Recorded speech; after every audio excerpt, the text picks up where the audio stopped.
Buenas tardes. Bueno, ante todo, gracias por estar acá. Como se ha dicho durante toda la jornada, esto es apenas el inicio de un proceso que, si bien tiene ya un año en su fase preparatoria, se supone que es un proceso que debe continuar en función del tiempo y de las metas que vayamos determinando. Y esta es una primera oportunidad para presentar pues algunos de los primeros esbozos del material o del trabajo que se ha venido haciendo, tanto desde la coordinación de la carrera, en mi persona, como el Consejo Asesor, y por supuesto con el apoyo del Decanato de Estudios Profesionales y el IGLU, el Centro IGLU, pues que dirige o coordina el profesor Yaver, que hizo la presentación. En todo caso, pues algunas carreras, cada carrera ha desarrollado un formato distinto para su presentación. Pues en mi caso, referirse a arquitectura pues toma mucho tiempo porque implica hablar de más de miles de años de historia y por lo tanto no vamos a entrar en las profundidades que significa definir esa carrera per se o tratar de entender de dónde viene, sobre todo porque es una carrera que es del dominio colectivo, como hemos dicho en muchas oportunidades, es una profesión que el hombre descubrió pues de modo casi instintivo, pero que del momento mismo en que el ser humano sale de las cavernas y empieza a tener que construir su propia noción de refugio, empieza a desarrollarse una disciplina que con el paso del tiempo se va profesionalizando y se convierte prácticamente en carrera académica apenas hace 150 o 200 años en el contexto europeo y en el contexto latinoamericano de forma mucho más reciente, por cuanto en Venezuela la carrera de arquitectura más antigua apenas no llega todavía a los 60 años, que es la carrera que abrió la Universidad Central de Venezuela a partir de la transformación de los doctorados en ciencias físicas y matemáticas que graduaban ingenieros y arquitectos, y con el tiempo adquirieron una cierta independencia y se convirtieron en arquitectos de profesión. En el caso de la Universidad Simón Bolívar, la carrera, como bien saben, pues ya tiene prácticamente 40 años desde que inició, y en los 40 años de actividades pues ha generado pues un grupo aproximado de 1.500 egresados, me atrevo a decir, o sea que el proceso de consulta se extiende no solamente a estudiantes, profesores y eventualmente empleados de esta casa de estudios, sino también a ese cuerpo de egresados que de alguna manera permiten medir cuáles son las características del desempeño de nuestros profesionales, cuáles son posiblemente sus fortalezas y debilidades, independientemente que la revisión del plan de estudio a lo largo de estos 40 años ha pues generado diversas identidades en estos perfiles egresados. En una primera instancia, lo que se nos obliga a tratar de contestar como una primera pregunta es ¿qué hace un arquitecto cuando queremos cambiar del paradigma de un diseño curricular por contenido a un diseño curricular por competencia? En el sentido de que lo que se aspira es establecer fundamentalmente qué es lo que aspiramos nosotros que debe saber hacer un arquitecto para poder responder esa pregunta a partir de una definición de un currículo que trate de dar contenidos, establecer contenidos que respondan a esta pregunta, ¿no? Fundamentalmente, y como dije antes, con el apoyo del Consejo Asesor de la Coordinación, hemos llegado a un primer esbozo que obviamente va a ser revisado a partir de consultas específicas que pues trata de definirse como tal. El arquitecto conceptualiza, diseña y gestiona proyectos de arquitectura, así como abstrae, analiza y sintetiza los procesos constructivos asociados a la ejecución de las obras, con pertinencia en su medio físico y social de actuación. Coordina y dirige grupos de trabajo interdisciplinarios. Obviamente lo que se trata en esta definición es de escoger algunos verbos de carácter muy específico que sean capaces de traducirse en una serie de competencias o en etiquetas de competencias específicas que vamos a poder desarrollar a partir de los contenidos, los conocimientos básicos que vayamos a elaborar.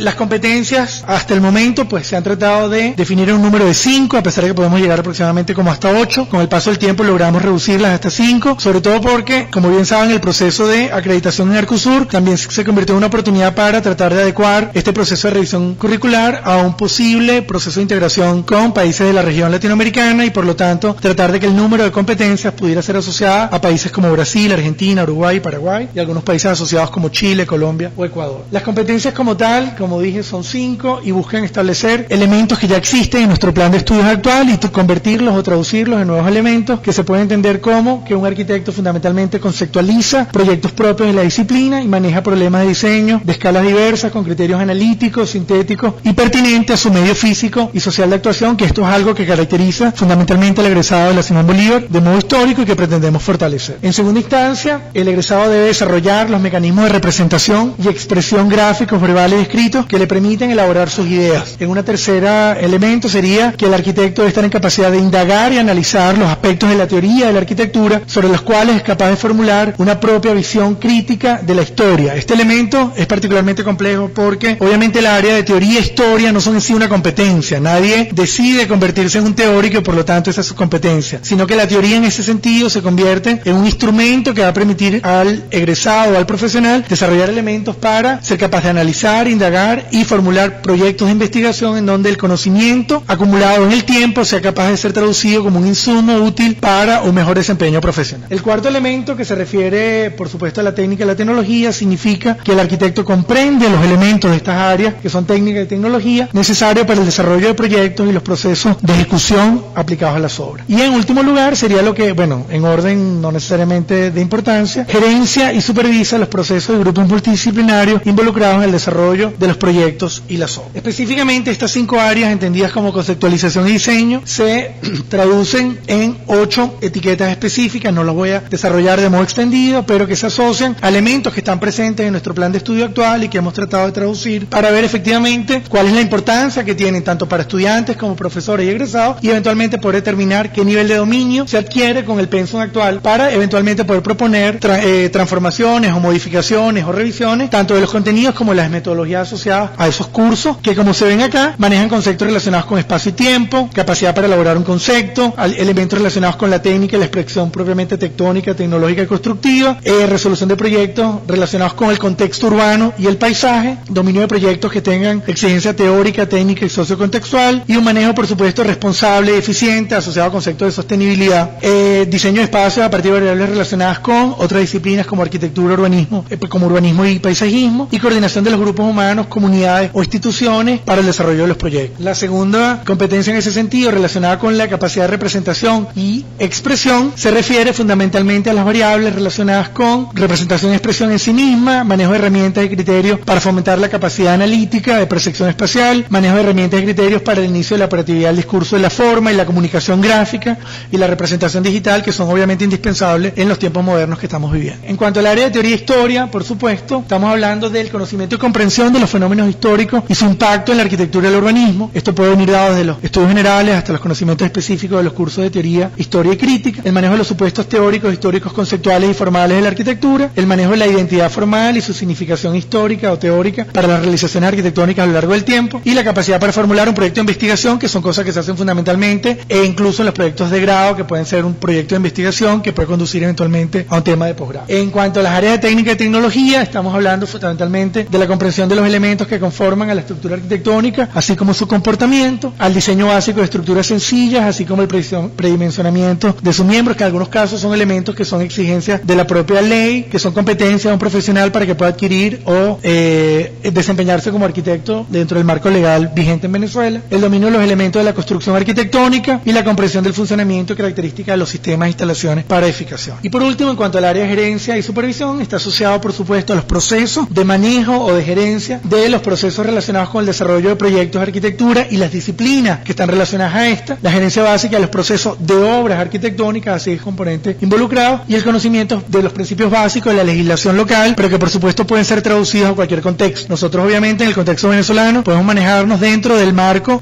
jurídico de nuestro medio, pero obviamente eso tiene que ser posible de ser extrapolado a otras latitudes, a otros medios de ejercicio, y por supuesto los principios fundamentales de la ética en el ejercicio de la profesión, que puede ser de orden general, pero que debemos conocer cuáles son esos elementos de orden específico a nuestra carrera. Esto por supuesto lo hemos tratado de manejar a través de unos datos que hemos desarrollado a partir de una encuesta primaria que hicimos con, fundamentalmente en primera instancia, el grupo de estudiantes, en una segunda instancia con los profesores de los departamentos que sirven a la carrera. Tenemos procesadas actualmente cerca de 200 encuestas que estamos tratando de manejar y que nos empiezan a revelar algunos datos que para mí no son necesariamente sorprendentes, pero que sí deben empezar a medir cuál es la lectura que tienen los estudiantes que están aplicando el pensum actual para poder comprender unos números que están de forma muy sintética y minimizadas acá. Esto es simplemente una muestra de la estadística, apenas de un 10% de un curso de aproximadamente 23 estudiantes, los cursos relacionados con conceptualización y diseño, que son fundamentalmente los que se refieren a la cadena de diseño actual, pues adquieren una importancia significativa en la mayoría de los casos. Son pocos los casos que lo ubiquen en los extremos bajos, por supuesto, pero sin duda los niveles de dominio no son proporcionales a las importancias, lo cual quiere decir que seguramente tenemos que hacer algunos esfuerzos en tanto la metodología como los contenidos de esos cursos para que precisamente la cadena de diseño sea una cadena que no sea meramente de diseño, sino que sea una cadena que tenga componentes asociados a los elementos de teoría, a los elementos de técnica y tecnología, a los elementos por supuesto de gerencia, y por lo tanto garanticemos verticalidad pero también horizontalidad en la implementación de los cursos. En cuanto a los cursos de representación y expresión, que son los que están ilustrados en verde en las etiquetas, obviamente se reconoce por supuesto los niveles de importancia máxima, dado que la mayoría de las puntuaciones se asocian con 4 y 5, pero tenemos por supuesto todavía también unos niveles a ser revisados en cuanto al dominio que se observan en esas áreas. De igual forma ocurre en lo que es el área, pasa por favor, de teoría e historia, en donde quizá los niveles de importancia por supuesto, no se entienden todavía en algunos casos por lo que hemos venido revisando de forma tan directa con lo que es el dominio, y por supuesto, estos datos van a ser importantes de ser asociados a un proceso de consulta de forma más directa para entender bien sea la pregunta inicial o bien sea el contenido que se asocia a esa pregunta en la manera que se vienen impartiendo esos cursos para poder reconocer cuáles son las aspiraciones del cuerpo de estudiantes y profesores sobre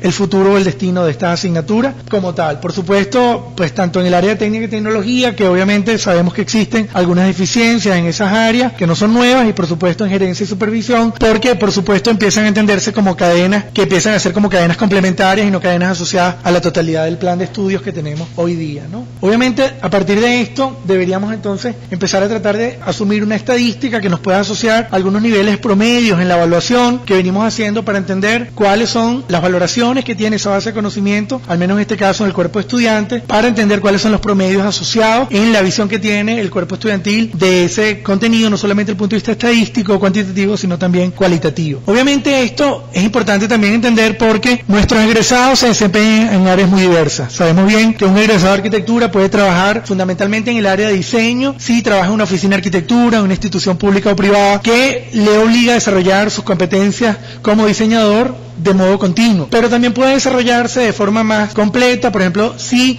maneja la componente de teoría como un componente de investigación, buena parte de nuestros egresados, yo creo que al menos entre 100 y 200 se desarrollan en el área académica o de investigación, que es un factor importante. Algunos otros en el área de gerencia y supervisión, bien sea en empresas asociadas a manejo de obras o empresas de tecnología relacionadas con empresas que producen o mercadean elementos propios del proyecto arquitectónico, pero también de la construcción. Y estos son datos importantes que se asocian obviamente a los niveles de empleo, pero también al libre ejercicio de la profesión, que fue algo que se discutió muchísimo esta mañana. Obviamente en arquitectura el libre ejercicio de la profesión no es una opción, sino es casi un elemento inherente al desarrollo profesional del arquitecto, no solo por las estadísticas que arrojan nuestros egresados, sino porque en el fondo el arquitecto se entrena al manejo individual de sus propias competencias y eventualmente puede ser parte de estructuras muy distintas que le permiten desarrollar sus funciones como tal. Y esto va a ser importante en ese sentido. Por supuesto, toda esta información va eventualmente a conducir a una revisión del escenario actual que ya fue modificado hace un tiempo atrás. Debemos recordar que nuestro plan de estudio fue diseñado originalmente para un plan de 6 años y en algún momento se modificó para ser comprimido a 5 años. Eso implicó una serie de traumas, obviamente tanto en el manejo de los contenidos de las asignaturas como propiamente de la administración de los tiempos y de las cargas asociadas al ciclo básico y a lo que es propiamente el ciclo profesional. Obviamente es algo que no depende de nosotros, que eso pueda ser cambiado, va a depender un poco más de la visión institucional de la universidad, cuál es el futuro o el destino de ese ciclo básico hoy día mandatorio, que obviamente arquitectura y urbanismo tuvieron que modificar en sus inicios y que fue adaptado para los contenidos que debían ser incorporados en ese ciclo básico, pero que posiblemente con esta revisión puedan ser revisados nuevamente o deberían ser modificados. Pero esto a la larga pudiera aplicar posibilidades de una salida corta para un profesional quizás en 4 años, que a lo mejor obtiene unas condiciones o unas capacidades como arquitecto, pero a lo mejor no necesariamente puede adquirir la competencia del ejercicio profesional, que depende de un factor de ley que tiene que ver con